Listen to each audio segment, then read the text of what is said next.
light through darkness. The series of light through darkness, remember what it named? It named light through darkness.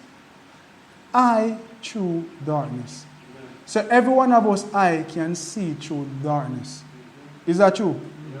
So the light is through darkness, or the eye is through darkness. Do you can see through darkness?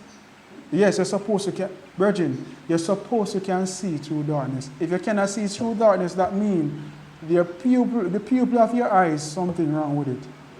I'm going to show you why I'm saying that. Right? So remember, we are looking at the pupil of the eye. Because the Bible says the light of the body is the pupil of the eye. If therefore thy pupil be single, thou will what? Alright, so brethren, keep this in mind. The pupil is in the eye. So it is very important to understand the pupil that is in the eye.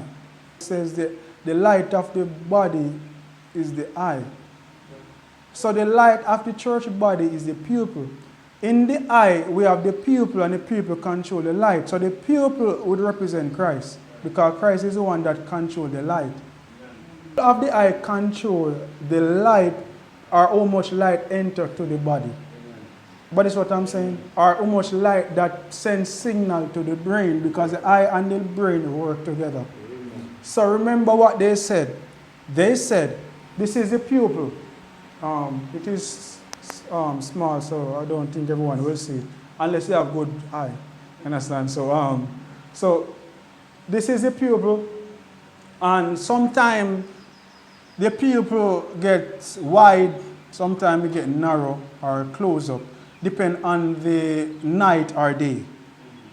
At daytime it gets narrow, small, but at nighttime it widens, and it is a reason for that, right? So I'm going to tie this with light through dark. So the pupil get larger in darkness. Yep. But that's what I'm saying.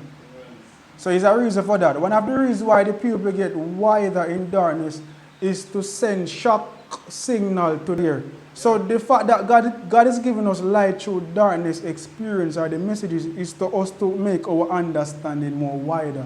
In the eye, we have the pupil, and the pupil control the light. So the pupil would represent Christ, because Christ is the one that controls the light. If somebody stand up here and said Christ is a dragon, immediately we start to see darkness. It is light, but because it's shock, because they said that it's sending a shock wave to the brain. You understand? So it's shock. It's so shocking, the eye not get time to adjust to that light.